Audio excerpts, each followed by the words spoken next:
Hey everyone, welcome back for another issue of Inside the Covers. This time we're going to be taking a look at volume 22 of my Nintendo Power collection. And if you remember correctly, the first issue that I came up with was actually volume 21, which had the Startropics cover. And this one, as you can see here, is part 2. I was going to jump through different volumes and different issues, not necessarily in the same numerical order, but I figured since this one had part 2, why not continue on? Plus it's got a pretty cool cover with Metal Storm. I haven't gone through this issue probably in at least 10 years, so I have no idea what's on the inside. I don't remember. I wasn't going to go through it at the start or prior to this recording. I just wanted to sort of be surprised again along with you guys. So without further ado, let's get started. As you can see here, they've used what appears to be sort of like a claymation style of artwork on the front, which I really love. Obviously, that character is in correspondence with the main title there, Metal Storm. And then you'll also see that for the hot review section, they continue on with part 2 of the Startropics gameplay walkthrough, as well as for G.I. Joe. And then in this issue, they have the Nestor Awards ballots for them as well. So volume 22, $350 US, $450 Canadian, and let's crack her open. So as always, they start off with this, I never cared for these stupid things, but you know, your subscriptions that you can send away for Nintendo Power, as well as getting back issue orders for such issues going back to volume number 7 for this one here. And then cost for all back issues were $450, or if you wanted the whole year, or the first year set, sorry, which was volumes 1 to 6, it was $24. Okay, flipping through. So next we come to the power line, just sort of a recap of what's been going on. You know, stuff that they are going to be talking about in this issue, or as well as upcoming issues. And this particular issue, volume 22, was released March 1991.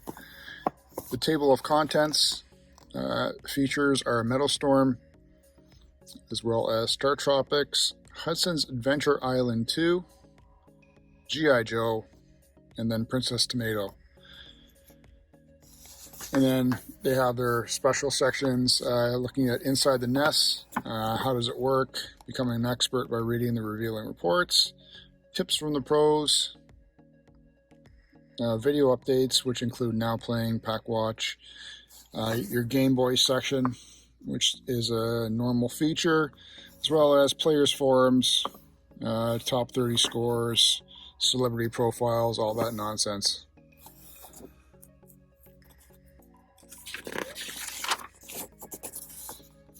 Next page is the Player's Pulse, where they have fans can write in, give their stories of what they're playing, thoughts on certain games, whatever else they may like. Usually it just tends to be kids. Even back in the day, I never really cared for that. So getting right into it on page 8, we go right into the main feature of this particular issue, which is the Metal Storm game. And this is great. I love, first off, Metal Storm is a great game. If you're not aware of it, it's basically a sort of a side shooter where you're in a mech suit, or your character is a mech. And one of the key features of it, there's a gravity control device in this game where your character, you can switch from walking on the ground to suddenly being able to walk on the ceiling.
was a nice variation that was different from other games.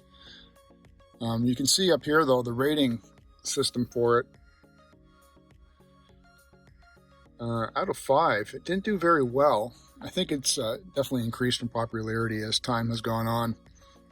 Its average rating there was basically 3.7, which is right in the middle pretty much, or slightly above it. Yeah, so Metastorm, mankind has colonized the solar system, but on Pluto base, which was a solar system defense outpost, all is not well. A gigantic robot-controlled laser cannon created to defend Earth from alien invaders has turned against mankind, which always seems to be the case. All attempts to activate the base's self-destruct device have failed. You're in control of an M308 gunner robot, and you must storm Pluto's base's 7 levels and destroy it. And then, as I mentioned before, the cybernetic gravity control device allows your character to fight on worlds with heavy gravity. You can jump and press up to form a gravity flip. And the cool thing is, when gravity flip is reversed, so is your play control. I love how they try to make your suit as awesome as possible by giving the standard grid-based tech overview of your character and what it can do, even though none of it is relevant to gameplay like your access hatch or your thermal vent. But as a kid, you know, this was the kind of stuff that got you excited. Power level 1300 kilowatts, your weight 952 kilograms, all of it irrelevant to gameplay. But when you see it on paper like that, it just makes the game that much cooler. Stage 1 is, you know, your standard walkthrough through the corridors. I'm not going to go through this. If you want, you can pause it and take a look at it. But there's not much else to say really about the gameplay. A rather expensive game still. It's not crazy expensive, but you're going to be... It's in the hundreds. Stage 2, Tesseract Tunnel.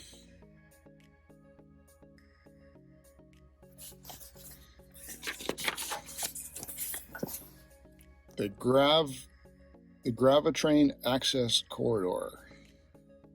Stage 4, the cage. And again, I'm going through this just as you guys are. I haven't had access to this or looked at this since either it came out or at least minimum 10 years ago. That's probably the last time I ever really looked through these issues. Stage 5. It's always interesting to see these graphics for these older games.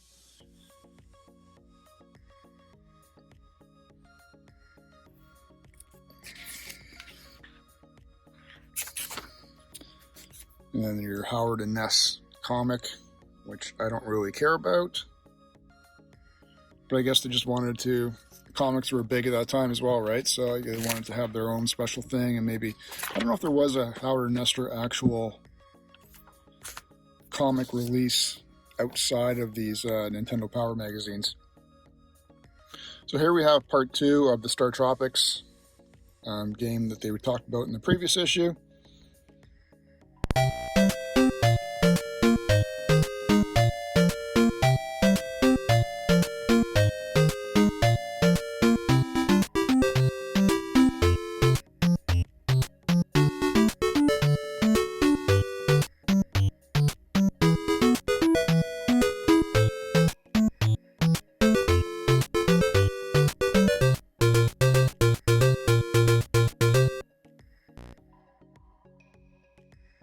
And again, basically the same stuff, more of a walkthrough.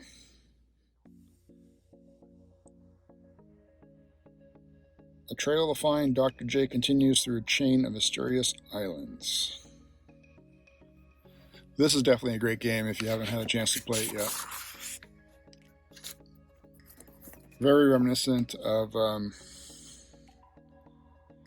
Sort of like the Dragon Warrior style of gameplay, very, well, the early RPG styles, I guess, like Dragon Warrior, Final Fantasy.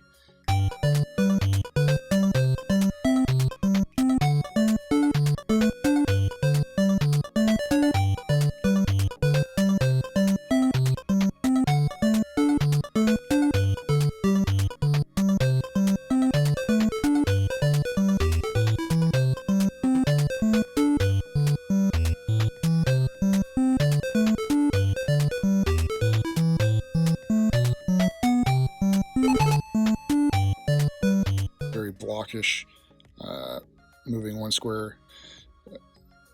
The issue with this game was it was one square movement where there was a slight pause between movements and squares.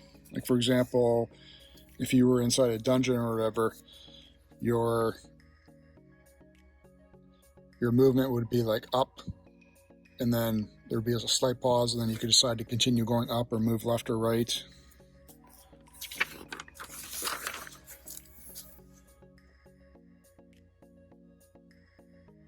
Hermit's Mountain. Again, I'm not going to spend a lot of time on this. There's a map of Tunicola.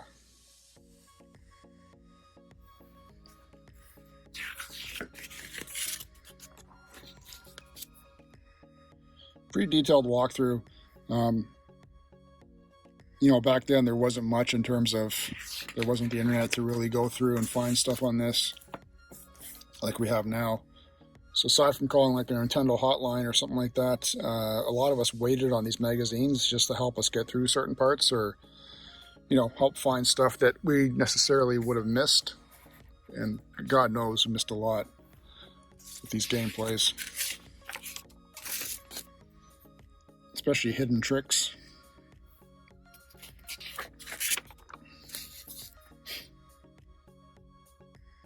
And then at the end, you find your uncle there. Okay, classified information. So these are tips, hints, secret things that they give you to help you out with certain games. First one being Mega Man 2, weapon power workout, for example. It's basically telling you knowing the right items and weapons to use in each situation. So the Robot Masters, what works best against them. And this was all, aside if you didn't have this magazine, it'd just be stuff you would get from trial and error or from what your friends told you. Super Jumping, Silver Surfer, Password, that game's a piece of crap. Don't even bother. Phantom Rush Jet, oh, that's with Mega Man, okay. Some stuff for TMNT 2, the arcade game. Narc, which is excellent, though obviously not as good as the arcade version, but is what it is. And then classic codes, the Konami code, which everyone knows, up, up, down, down, left, right, BA start. I always memorized it as BA select start because I always tried to play it with two people, but and then what's this? TMNT, Follow the Foot Clan, Supersede 10 Men. Oh, Super Code, or 10 Men Code for Super Contra. SDNX, that's a good game. POW is a fun one. Guardian Legend is a good shooter. Enter TGL as your password in the Space Adventure and skip the labyrinths. Now, a lot of these codes obviously were put in by the creators, the programmers of the game. A lot of it was to help them get through certain sections. Some of it was, as a special sort of reward for game players, but, they would put in codes or cheats just to help them get through levels as they were testing it as well. Ventura Island 2, I was never a fan of the Ventura Island series. The only time I really played it was probably in the arcades. I never liked the style of how the screen was always auto-scrolling on you. So like, for example, you're on the skateboard and you have the option to speed up or slow down as it is there. But I never ended up getting further in it. I don't know. Maybe it was the fact that it, to me it was sort of, I can't remember what, I think I thought it was a ripoff of a certain game back then. I can't think of it what it was right now. So, and to me, these games sort of never really had a strategy. It was just more of memorization in terms of where people were. I sort of like games. I know at that time I was big into RPGs, and I still am too. It's more fun to do, in my opinion, exploring as opposed to having such a limited area to play in. You're sort of being told where to play.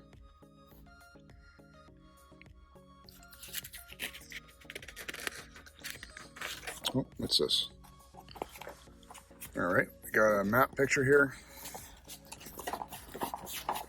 This looks like Battletoads. Yep, cool. All right, that's gonna be a disaster, but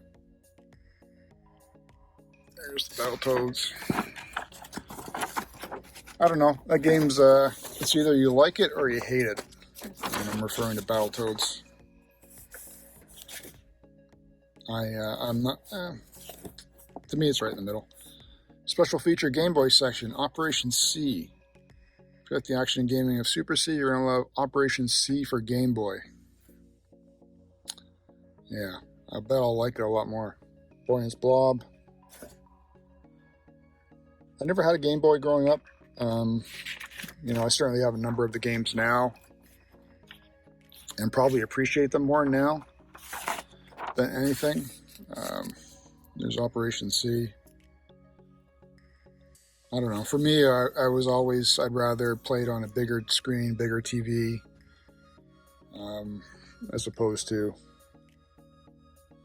having it on the go, but you're playing on such a small screen with black and white, or green and white, and whatever you want to call it. Boy and his Blob in the rescue of Princess Blobette. So it's a pretty okay game. I've only known it from the NES version. Certainly slow, in my opinion. And then these were, again, the classified sections where game players like you and me would create our agent number and then send in our own tips that we discovered, doing the work for Nintendo and not being rewarded for it, though you'd get super excited if they actually chose your agent number and threw it up there. DuckTales, 1-Up Loop, Castlevania, Fortress of Fear, I'm not familiar with that game. Land Torpedo. Oh, that must be part of this. This one here. What is this?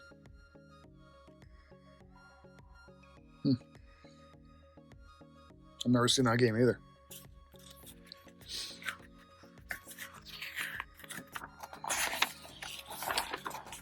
Okay. Now playing. So these are just the games that they've talked about in prior issues, as well as this one. And just their ratings for it. Gameplay, 1 or 2 player, group playing, game length. Solomon's Club, that's a fun one. Roland's Curse, I've never tried. Game Boy Top 10. Super Mario Land. TMNT, Final Fantasy Legend, never tried that one. Dr. Mario, Gargoyle's Quest, which is good. Tetris, obviously. Castlevania, obviously. Batman, obviously. Play Action Football, never tried it. Golf, never tried it. And the ones they're going to be reviewing soon. RC Pro-Am is fun, though I prefer it on the NES. Puzzlers, never tried it. Sports games, Skate or Die, Tour de Thrash. Cool.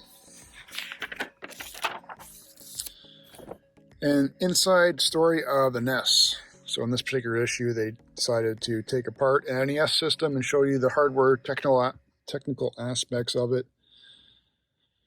such as the picture processing unit, the central processing unit, the infamous 72 pin connector that we all hate and never works for us after a certain period of time, thus the NES being infamous for you having to blow on the inside of your cart before you put it into it. Even though it doesn't clean it, it just adds moisture and allows the pins to connect temporarily. Your RF modulator, controllers. This stuff is always, I find this interesting.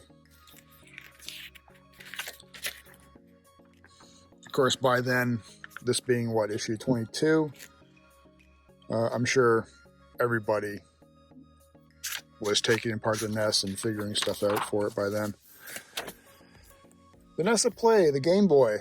So if you got to take apart the NES, why not take apart a Game Boy? Which I've actually never really got into and seen what the inside of a Game Boy looks like. It's kind of cool. What's this here? Characters. Although Mario and other characters usually seem pretty solid, they're actually composed of several characters. Mario consists of 8 separate characters, but they're all programmed to appear in a sequence that makes them like one unit. Okay. How scrolling works. That's always good. RF versus RGB. Obviously, RGB, you get better picture quality. Into the future. Moving as the game technology is racing forward, new 16-bit game systems like the Super Famicom are leading the way. Okay. Very cool. We're talking about G.I. Joe. Gameplay average of looking to be 3.4 out of 5. Can't say I've ever played it, or if I have, I don't remember. The graphics look okay though.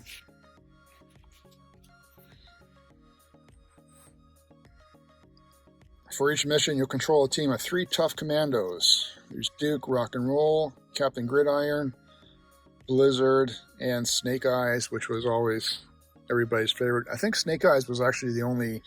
I was never into G.I. Joes as a kid, though I had friends that had tons of them, so I just sort of played with their stuff. I was more into Transformers at that time, but I did have a Snake Eyes character. I think a friend gave it to me, and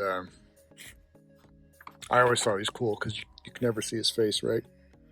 And he never really talked in the cartoons, or he didn't talk actually. So again, gameplay walkthrough.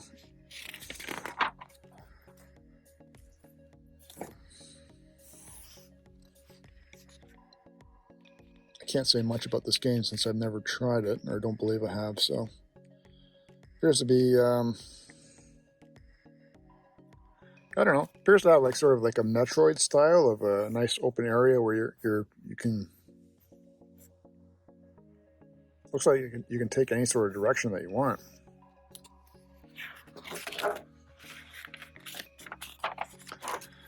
Mission 4. It's actually a lot bigger game than I thought. Unfortunately, with these franchise games, they never tend to be good. So, if anyone knows anything about this game, please leave me some info in the comments. I don't know if I should maybe try and pick it up. Okay, these are the sections I like. The Now Playing.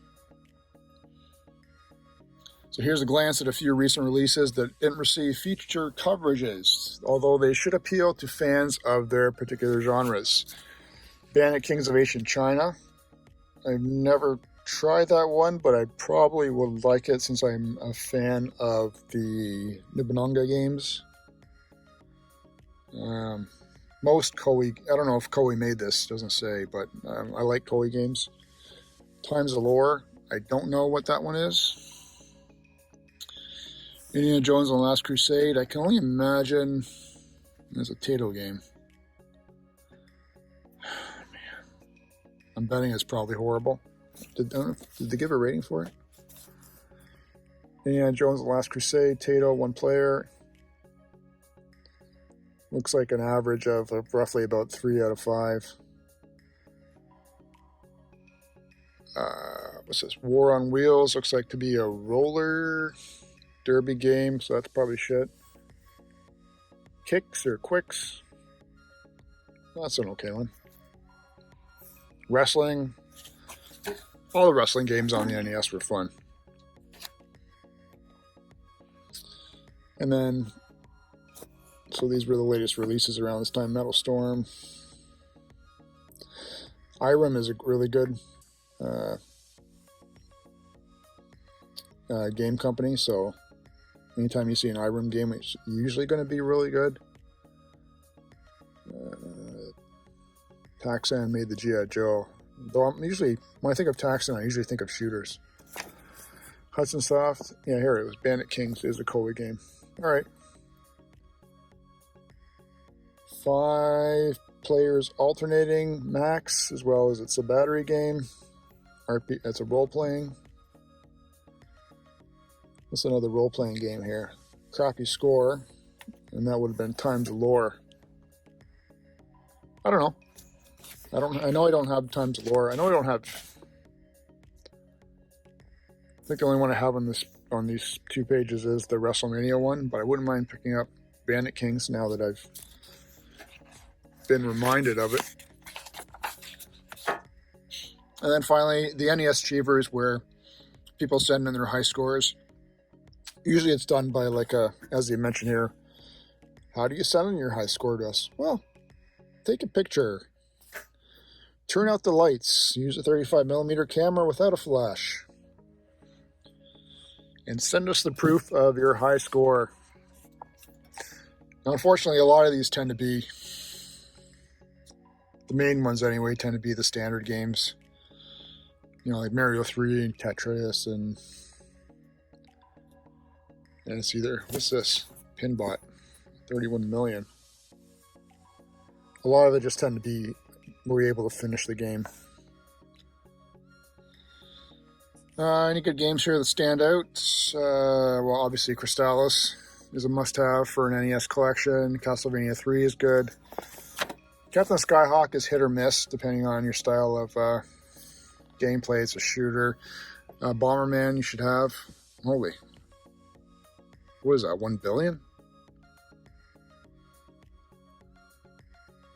Athena, I've only heard of. Dragon Warrior 2, you need to have.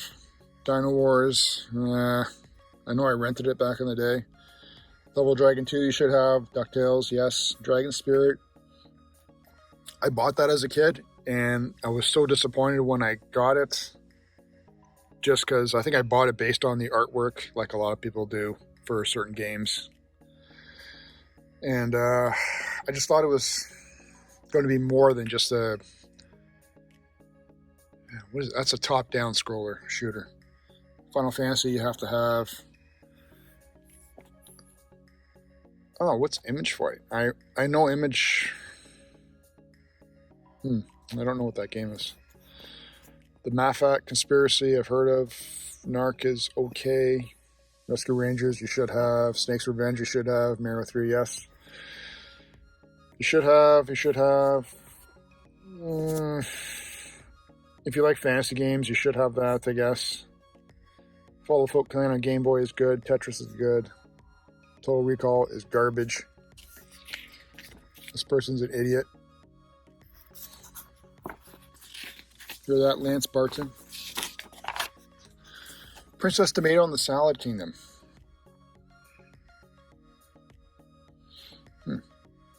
This is a game I've heard of, but I've never tried it. I think this is actually an expensive game now. I would check the price for you right now, but I can't be bothered. And the Nintendo Power Awards. This used to always drive me nuts, these top 10, top 30s, the awards, because I would get so upset if the games that I liked weren't included in there or were like, won.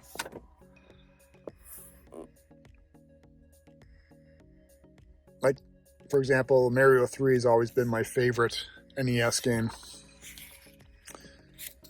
Obviously, I liked out of the games prior to it coming out, but once Mario 3 came out, it's always consistently at least been number one, if not top 1, 2, or 3 for me. So, you know, if I'd see a game like that in there, I'd be like, oh, I was never in a Mega Man or Super C or stuff like that. So if Mario 3 didn't win, I'd be super upset.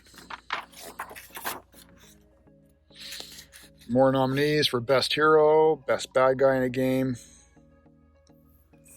Like the Joker and Batlime, Metal Slime, Dragon Warrior 2 for a bad guy. Most Innovative Game.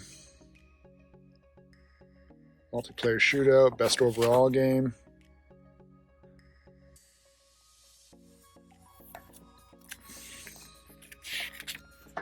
Very cool. Counselor's Corner. And this is where you would send in your questions, and then a so-called expert would help you figure out certain parts that you personally were having particular issues with.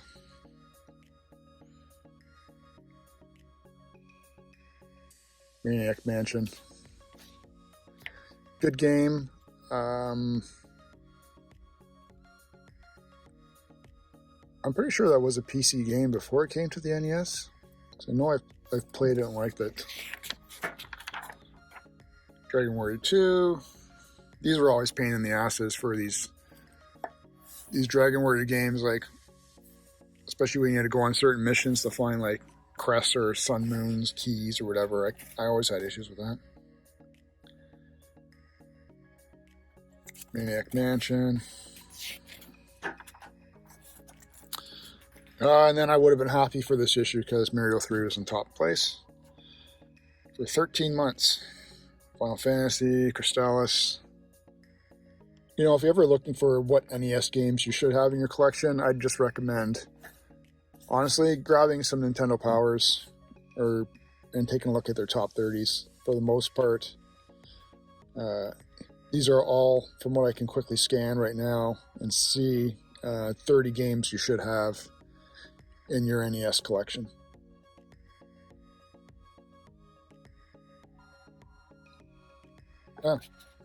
Wheel of Fortune Family Edition, I could care less about, I think. So for me, top 29. And then your players' picks. Celebrity Profile. Who's this person? Rain Pryor. She was on Head of the Class. All right. I don't remember her. Pack Watch. Games to look into the future of NES for. Power Blade. Well, we knew how expensive it was going to be. I would have bought it back then. Euphoria. I've never heard of it, or definitely tried it. Tailspin, yes, you should have. Star Wars. Yeah, it's a fun game. You should have that as well. And then the CES, Consumer Electronics Show, certainly not the same now as it was back then, which is a little unfortunate. But it's a sign of the times. You know, all the products, stars, special events that took place there that you may have missed. And then on the horizon, ActRaiser, Gradius 3. Don't see anything that really catches my eye. And then coming soon, what to keep your eye out for. And that's it. So that's been volume 22 for Nintendo Power, the Metal Storm issue. Leave me a comment, guys. Tell me what you thought about it. If any other games in there that I may have commented on or missed speaking about that you think are worth noting. Leave me a comment. I love the interaction with everybody. And don't forget to subscribe. Until next time, we'll see you guys again real soon.